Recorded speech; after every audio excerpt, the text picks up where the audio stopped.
Il était temps que tu arrives, hein. J'ai bientôt fini. Bon, ça y est, c'est la récolte du maïs.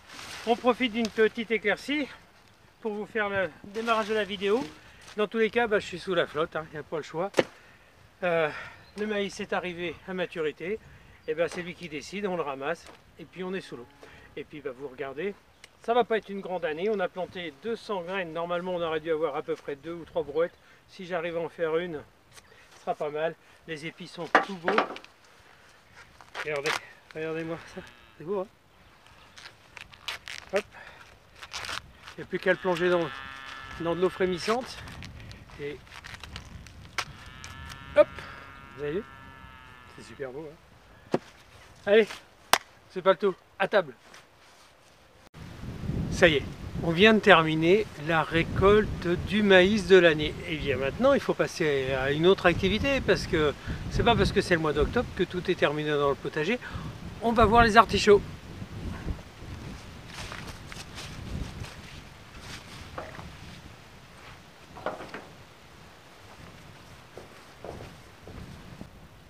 Les artichauts, ce sont des plants qui vivent 3, 4 ans, exceptionnellement 5 ans.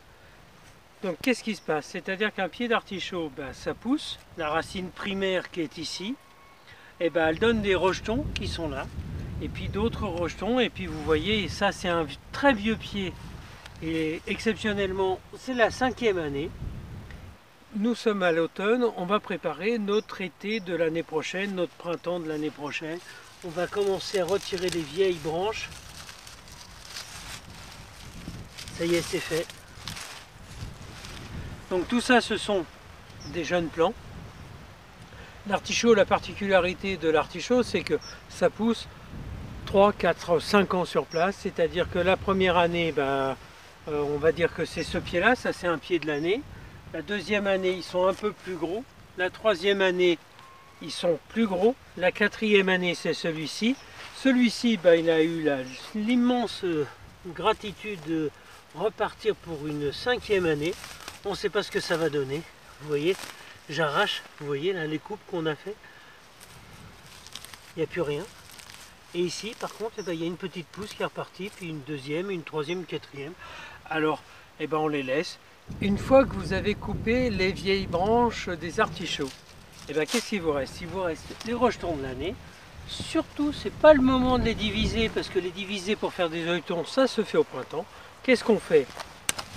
On bine autour, on défait les adventices pour leur donner de l'air. Vous voyez?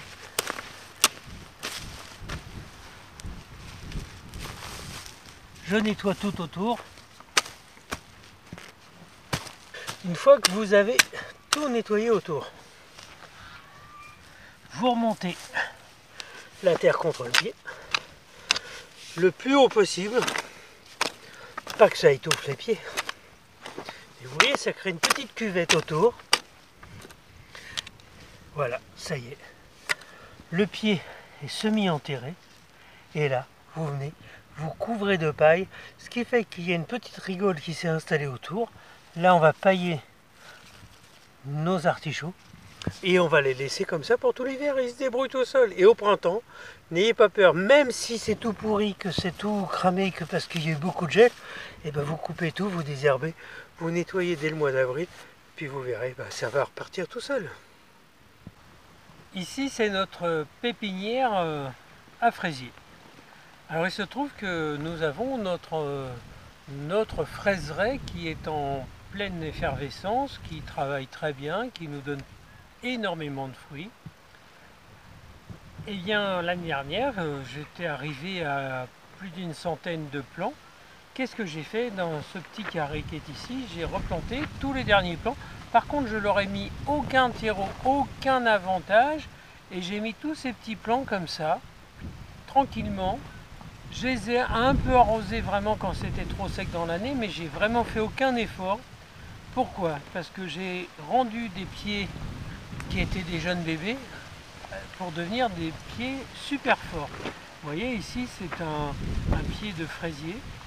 Et bien tous ceux-là qui sont ici, et j'en ai une brouette, je vais vous les montrer. Et bien tout ça, l'année prochaine, je vais pouvoir les replanter Ça va être nos plants de l'année 2023. Donc effectivement, on peut planter les plants d'ores et déjà.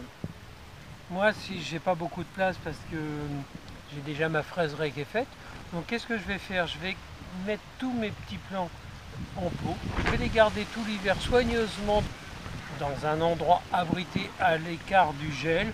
Ils n'ont pas besoin d'une grosse température, mais tout va bien. Et bien donc on va avoir récupéré sur une centaine de plants 25 ou 30 plants qui vont être super forts, super costauds. Pourquoi? Parce qu'ils ont vécu tout seuls, ils n'étaient pas du tout amendés. Et puis c'est notre renouvellement de notre fraiseraie. Une fraiseraie, ça dure 4-5 ans. Une fois qu'on a fait une fraiseraie sur 4-5 années, on retire absolument tous les plants parce que la terre est complètement épuisée. On renouvelle. La terre qui a été l'endroit où on a eu des fraises, il faut l'amender complètement. Et puis voilà, c'est notre petite culture de l'année prochaine. Et l'année prochaine, ce petit plant-là va devenir un gros bouquet de fraisiers comme ça. Et on aura je ne sais pas combien de fraises dessus. Vous l'avez vu, cette année, c'était une année merveilleuse pour les fraises et pour les fruits rouges. Nous sommes à la fin de la saison des tomates. Il reste encore 2-3 semaines.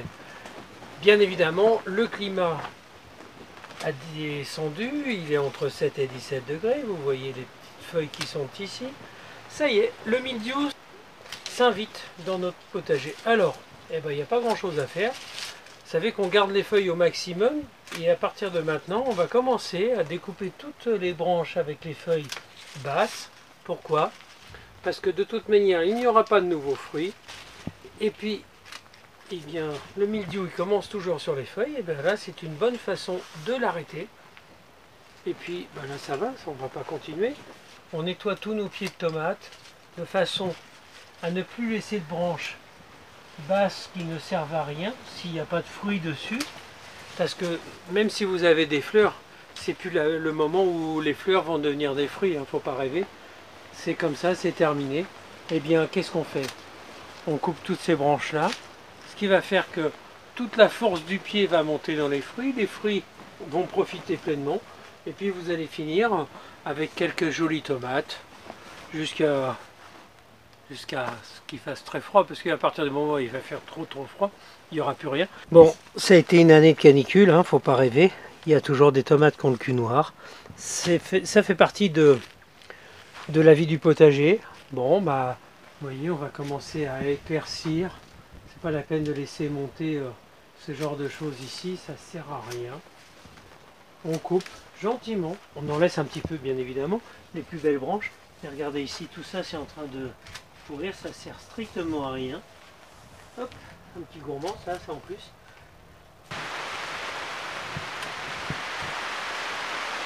Ça y est, il pleut. Normal. On est en automne. Vous savez qu'on est en Bretagne, mais la Bretagne, c'est le climat de 80% de la France. Alors ça fait du bien d'entendre cette magnifique pluie qui s'augmente, et c'est pour ça que je me rapproche de vous.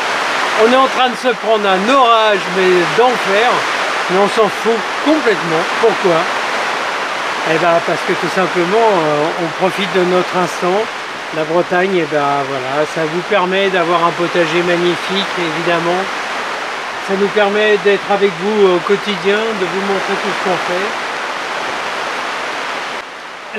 De toute manière, on ne peut pas sortir de la serre parce que le temps de rentrer à la maison, on va être trempé. Qu'est-ce que je fais? Je profite, je nettoie, je coupe, je taille. Je retire tout. Vous avez vu, ça commence à prendre une forme d'automne. Bon, vous savez aussi, je parle très fort, pourquoi? Parce qu'on ne s'entend même pas avec Sandrine. On vient de se prendre un orage, on dirait les giboulées de Mars, tellement c'est puissant. Donc, tous les vendredis à 13 h au JT de TF1, avec Marie-Sophie Lacaron, nous sommes avec elle pour l'accompagner dans notre chronique du potager, du jardinage. C'est très dur de travailler aujourd'hui, mais on en profite au final. Vous voyez, il n'y a pas d'instant perdu. On nettoie, on récolte, on plante, on sème. Et on continue de semer parce que c'est pas parce que c'est le mois d'octobre qu'on fait plus rien dans le potager. Je vous embrasse très fort, à très vite et à très bientôt. Allez, parce que là c'est quasiment impossible de vous parler.